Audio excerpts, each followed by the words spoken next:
Everyone, and welcome all five of you who have been, waiting. um, it's been a while, guys, but here I am yet again to invade your phone or your computer screen. And tonight we have Mr. Quipster Puck with us. We're going to get to know him a little bit better. And those of you who don't know him are going to be introduced to his wonderful channel. Wow, already one dislike, guys. Ouch. And this is where everyone else starts disliking it because I said that. Just wait for it. Hi, Asian. Welcome. Autumn. Welcome. Let's see. Oh, hey, Eric. What's up? Thanks for stopping by. I've missed you guys too. Trust me, I have. There's just been a good deal of things going on right now, and it's going to be like this for a couple of months, but I'm going to try to stay regular, at least with the interviews, even if my uploads aren't all that regular, because, life gets in the way sometimes. Okay, so just going to give it a few minutes, and we'll start with the questions. And I believe Quipster has a special treat for you guys, so look out for that.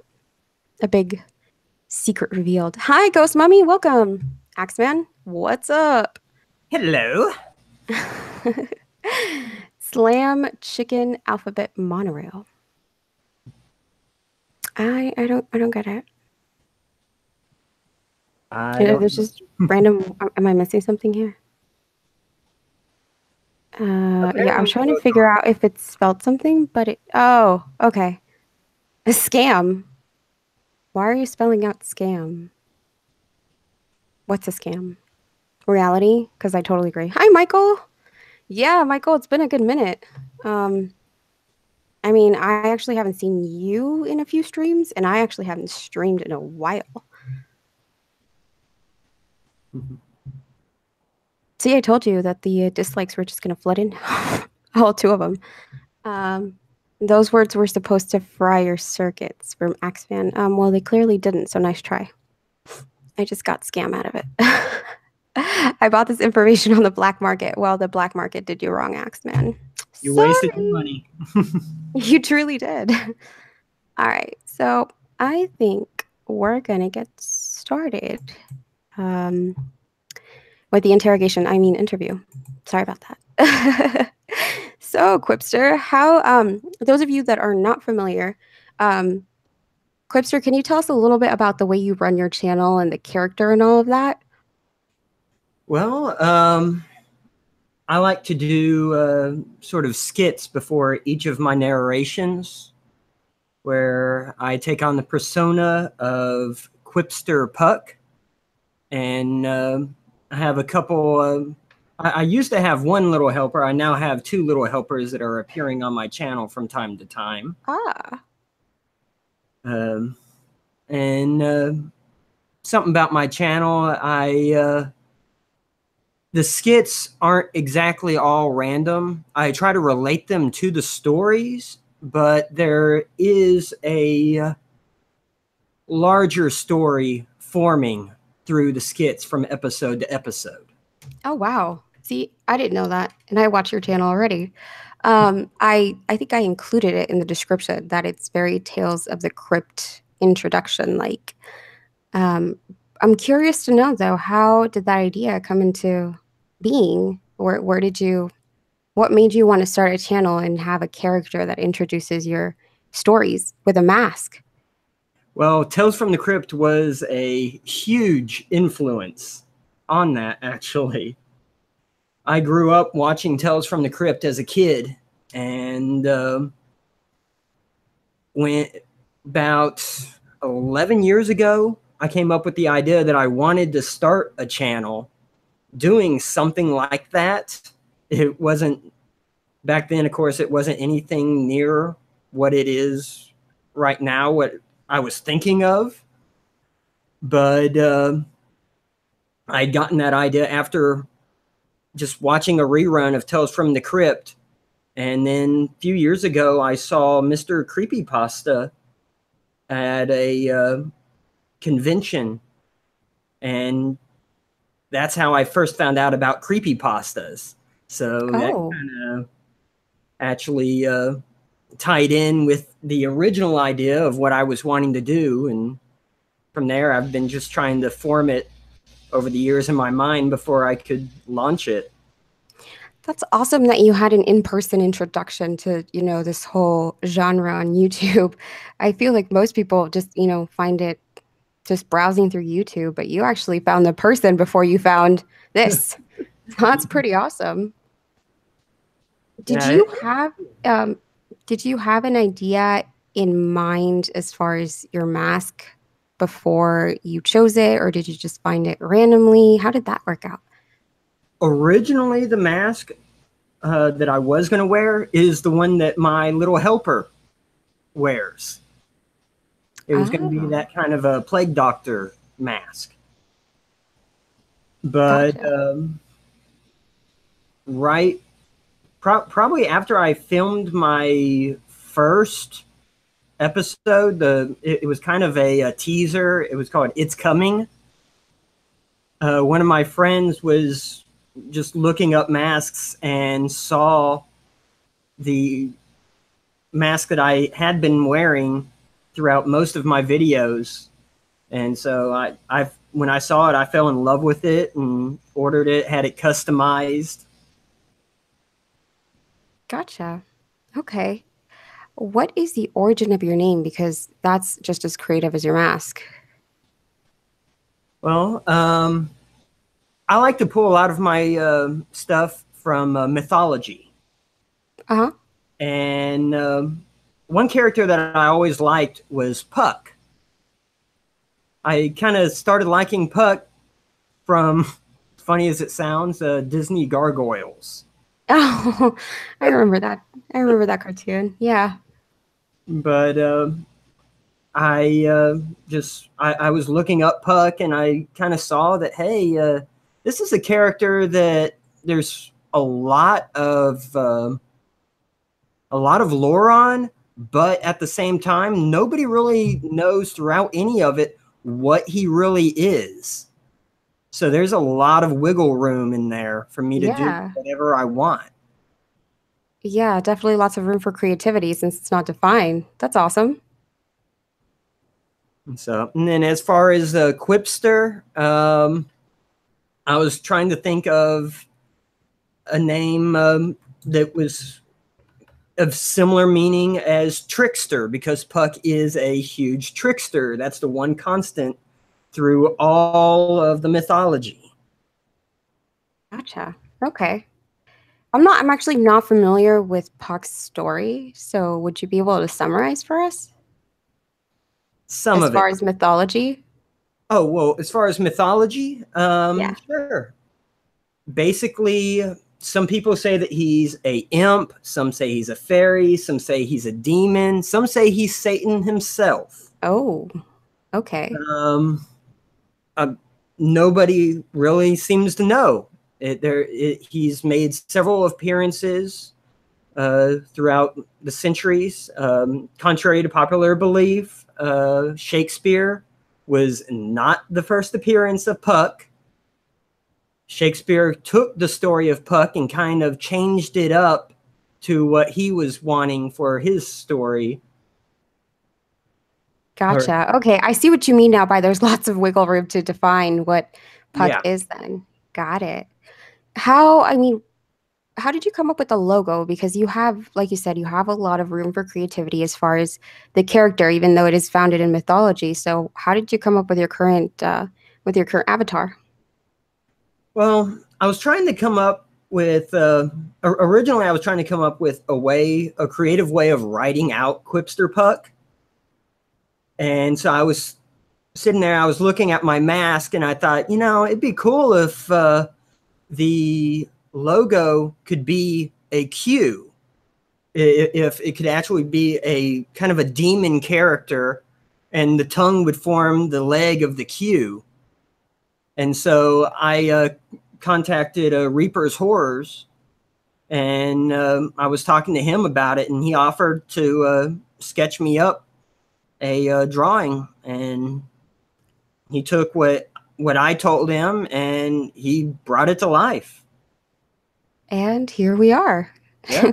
with the current logo. Gotcha. Okay. What, well, you already told us a bit about what inspired you to start a YouTube channel. So you had this idea before YouTube, correct? Yes. And this just helped you bring it to life.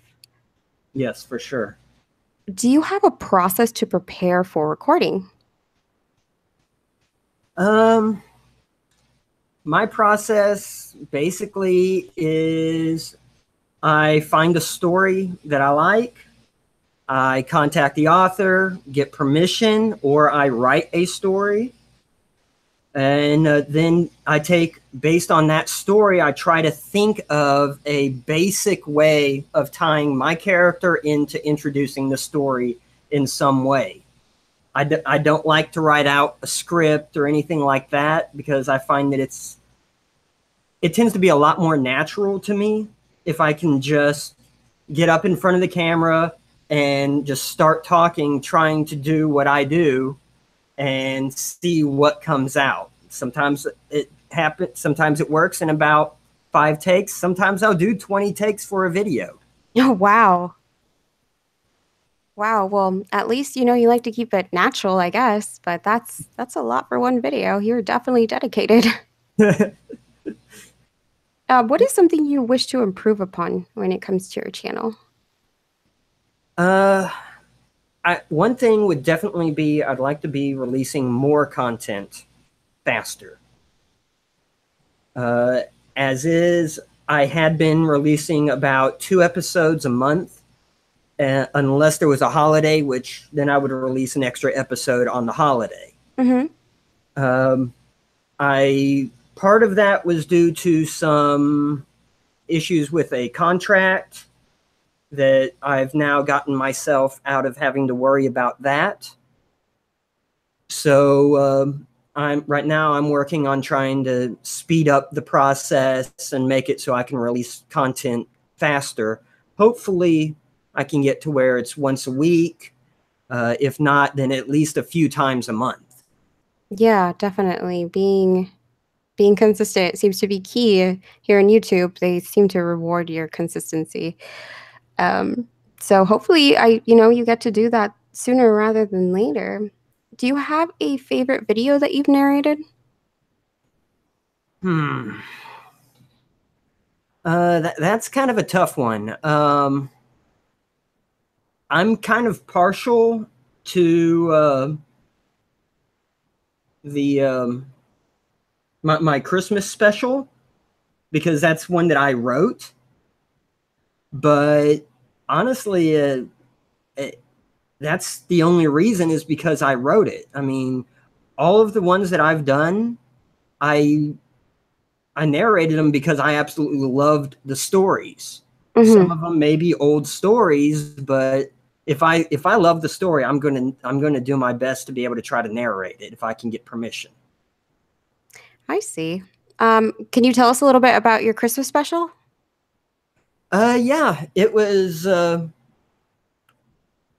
kind of a darker one of my stories about a kid that was abused and told Santa about what his parents were doing to him. Oh my. And without giving too much away, let's just say Santa wasn't too happy. Yeah, I bet. So if you want to know the rest, I guess you have to go listen to it. But I mean, that's a pretty dark premise. But we're all too used to darkness here in this side of YouTube. Okay, I actually don't think I've heard that one, so I'll definitely have to go check it out. Do you have one that you feel is the most disturbing that you've narrated? Mm, there's one. I can't release what it is yet because I submitted it to a collab, Oh, okay. and he hasn't released that yet.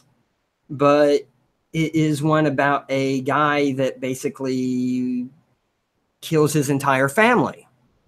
Ooh, that is pretty heavy. And so yeah, that was pretty dark. And honestly, ones like that I kind of have a hard time with at times because I have kids And so anything where it's a kid getting hurt actually really tends to get to me. Yeah, I mean, I don't even have kids, and I'm weird about what the stories I can select that involve children, um, how far they go. So I can only imagine what it's like for a parent. Yeah. I mean, after there's been some that after I got done narrating them, I literally had to just turn off the computer and go for a walk or Ooh. just step away for a little bit because it I try to put myself in the mindset of whatever is going on in the story. Hmm. And so on stories where it sounds like I'm upset, I generally am making myself upset. Yeah, is that, I think that's what called method acting when you actually become the character. Yeah. That's got to be a tough thing to do in this genre. I mean, to some extent, I do it myself, but it's mostly, when it involves a lot of emotion as far as crying and things like that. I can do that. But if I were to ever put myself in the mind of, a psycho, because I've narrated psychos before, I don't know that I'd want to do that. That would be, I feel like it's really draining. So the fact that you do that, and you still, you're still on camera while you're doing all this, like it's pretty amazing. I mean, it shows just how talented you can be. Just don't ever lose yourself to that. Yeah, I know. There's been lots of people that have. Yeah, unfortunately. Luckily, mine, I do the narrations, and then after a while, I do the skit. So I Oh, have okay. some I thought you time to recorded separate them like myself a pretty little bit. concurrently. Like, you did the skit and then you did the audio for the actual story the same time. But okay, yeah, at least it gives you a break, I guess. Yeah. What are your future plans for your channel? Well, as I said, I do have a story with the skits that is growing. Um, I plan on releasing more content. I also have a few ideas of things other than narrations that I'm looking into possibly launching on the channel as well. Are they horror oriented as well, Yeah. or okay, They are horror oriented, gotcha. but Okay. But they're top secret at this point. I'm hoping to release those within the next month or two. I'm probably actually going to make a trailer video for it. Gotcha. Okay. Well, I look forward to that. Just be sure to let me know, and I will promote it on here. All right, awesome. Thank you. Yeah, of course. What, with everything that's been going on with YouTube lately, what has been your driving force in continuing with your channel? And I know you have had your own personal obstacles, like you said, with the whole contract thing. So what's made you want to continue? Well, same thing that made me want to do it in the first place. It's fun. I Yeah, I can't think. monetize Sorry, go yet ahead. or anything, you know. I'm not doing it for the money. I do it because I enjoy it. It's right now it's one of the only outlets I have to just release, be somebody else. Creative outlet. And yeah, yes, Gotcha. a creative outlet. I see. Well, you know what? I think that's something that a lot of people in the community lose out on. And I mean, some of them, I think maybe that's why they stopped uploading, is because they just didn't find it fun anymore. Um, Unfortunately, but I'm glad that you still find it fun even through all the obstacles. So that's great. Where do you see your channel 12 months from now? Um, hopefully with a lot more videos, a lot more original content. Um, my daughter, which is my little helper, has Mm-hmm. actually started trying to write little poems from time to time, little horror related poems, Oh, which one of hers is actually in my most recent video. It was called TikTok. oh, And how sweet. she wanted to actually be the host of that video. So I let her host that one, which fell in line with the story that I have going on. But I'm hoping to release some more original content. I have about 5 more stories that I've already written that are just waiting for me to narrate.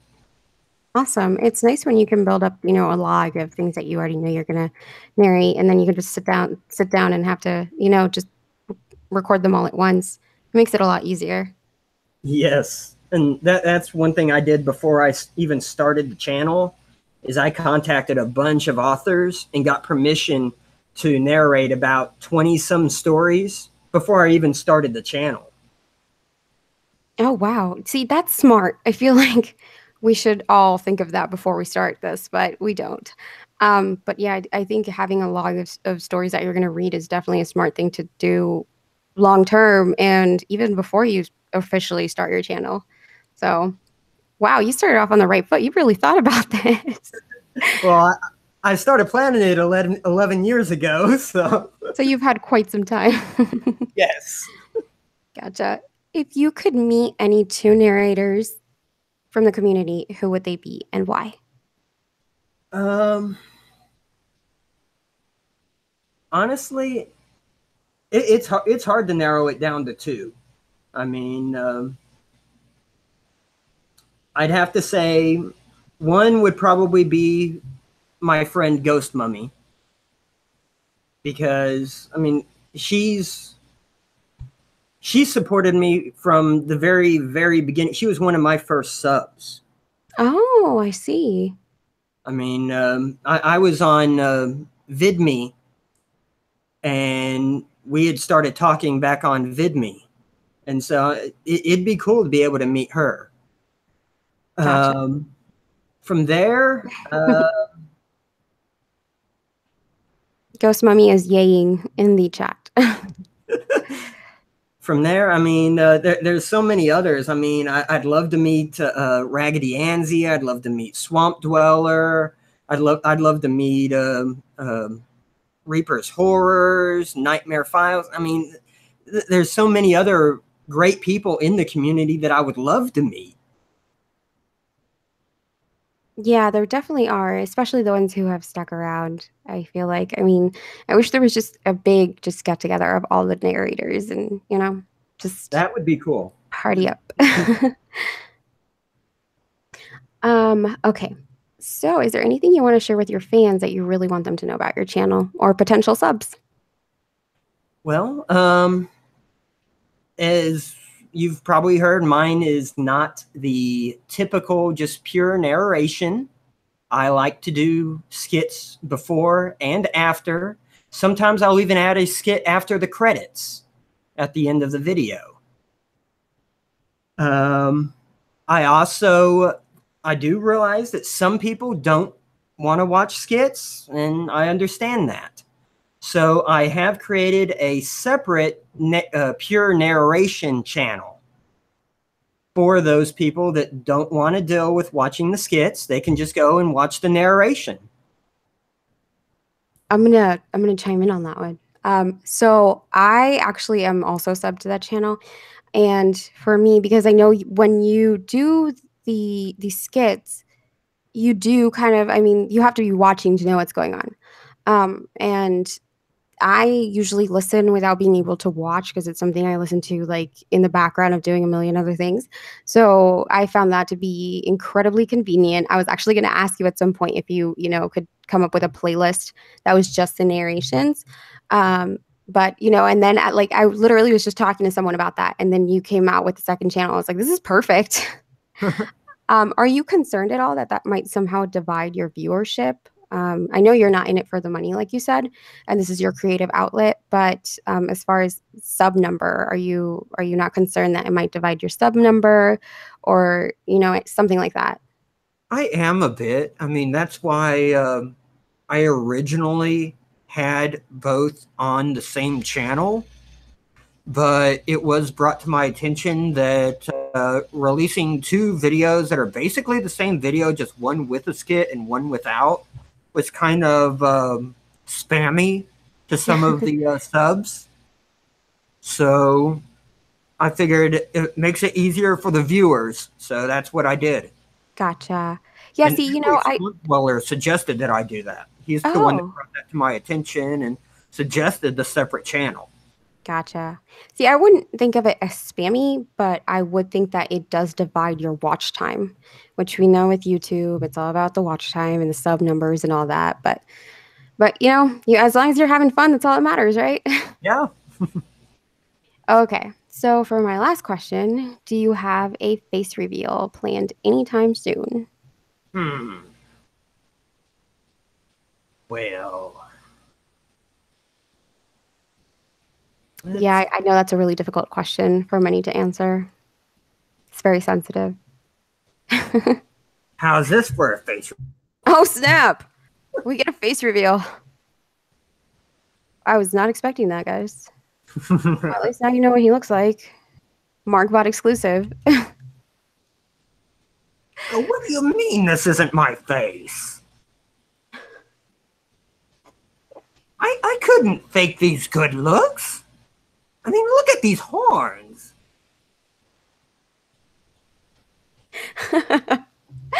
That's clearly his face, guys.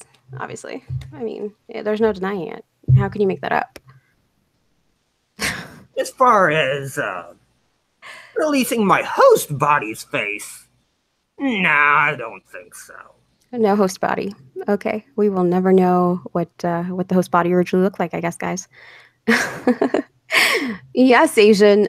So you should definitely check out his channel, and you'll see what he does because I mean that this is what he does.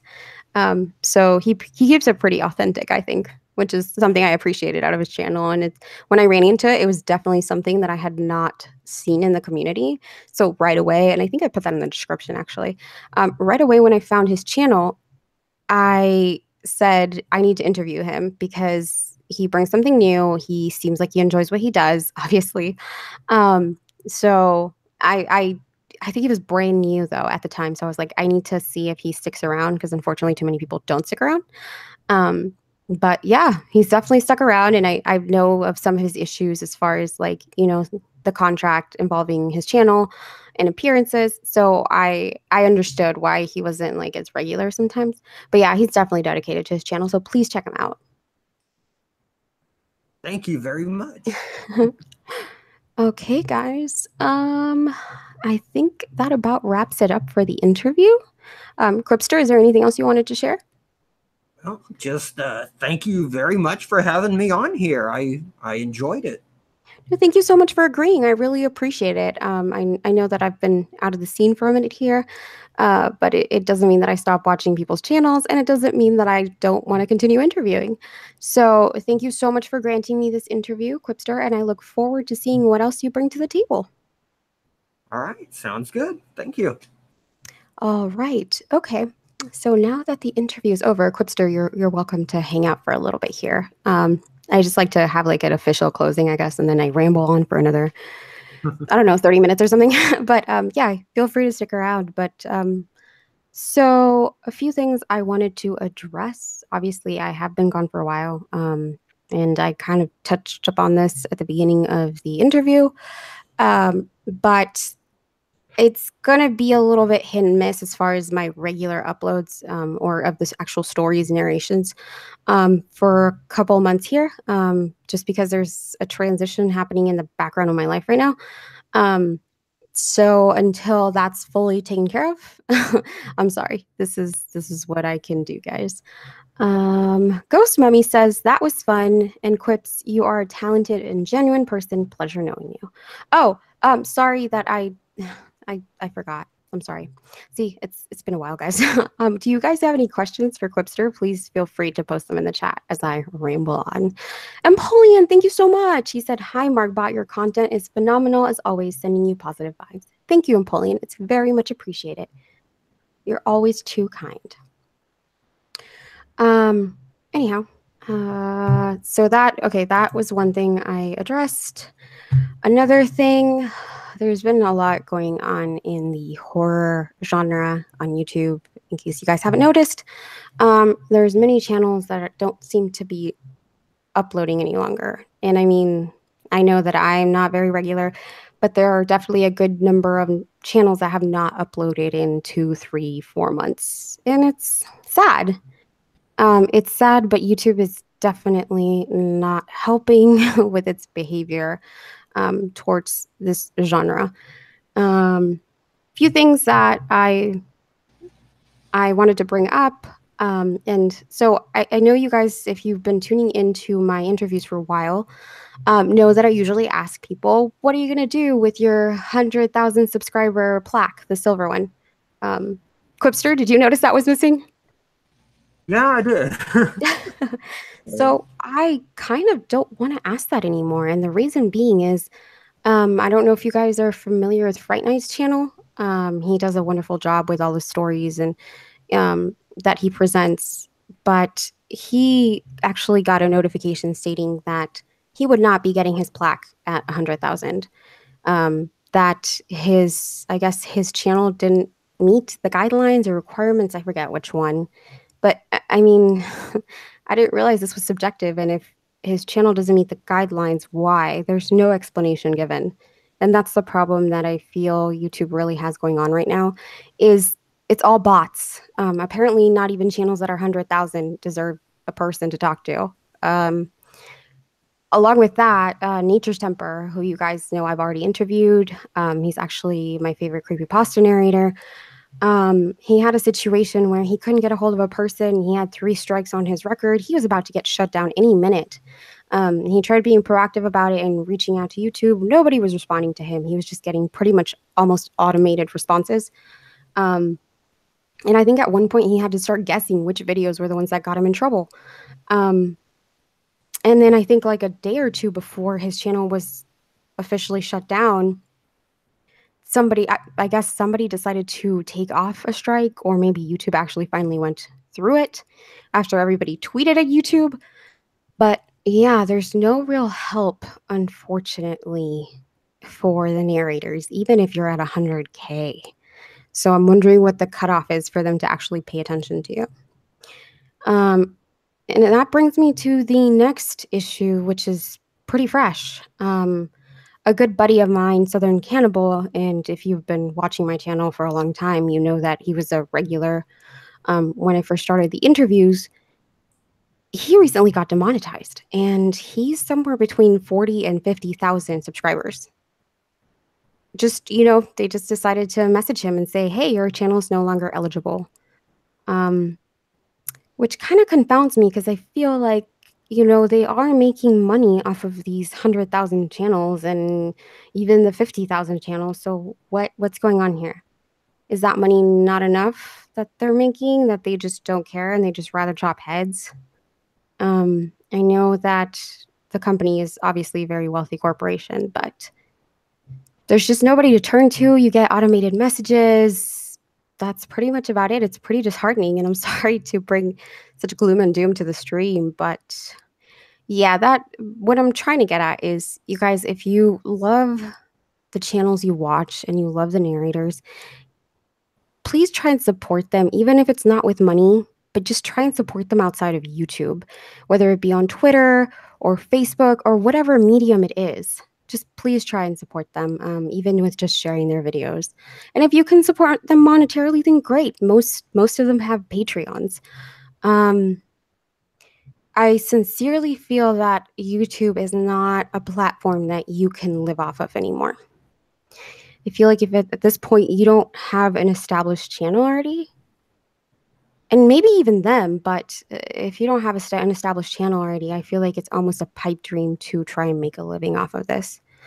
Um, Maybe that's a bit pessimistic of me, but that's just what I'm feeling right now. No, I agree with you on that. I mean, it's seriously difficult just to even get to the point where you can monetize, much less keeping it when they just remove it at any time. Yeah, exactly. It's mind blowing to me. I know that there are people who were not eligible for monetization previously. They have now passed that threshold, and they still haven't heard from YouTube when they are eligible for quote partner status. So, yeah, I mean, they said that once you pass the threshold, you're good. But when things like what happened to Cannibal happen, it makes you wonder, okay, well, when are you going to decide to no longer allow me to monetize? I mean, I know that when they changed the rules for monetization a while back, I was thinking that within the next few months I might be able to start, but and it was a little disheartening back then.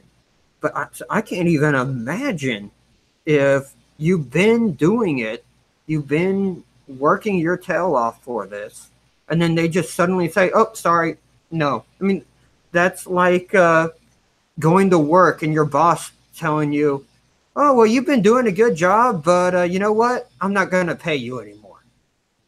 Yeah, that's exactly what it's like, and not even telling you why. Nobody knows what the criteria is anymore. That's Yeah, the thing. I agree. Nobody knows what the criteria is anymore. They won't tell you because most of the time the responses you get aren't actual people, they're bots. The criteria for monetizing, I believe, is what 1,000 watch hours, or what is it? No, sorry, 4,000 watch hours, I think, and 1,000 subscribers, right? Yeah, 4,000 watch hours within a year. Yeah, within a 12-month period, Yeah, and 1,000 subs. yeah. It's crazy. Which I'm glad that I enjoy it because I mean, Yeah, I mean, honestly, at this point, it's like if you don't enjoy what you're doing, then don't even bother because making a living off of this is just not seeming like a plausible idea. yeah. Okay, guys, sorry to leave you on a gloomy note, but I will be back next Friday. I am going to interview the strangest. Um, so please be here. That'd be awesome.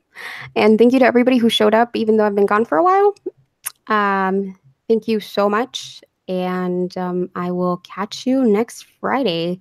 And I should be dropping a video here soonish, but I don't want to make any promises because you just never know.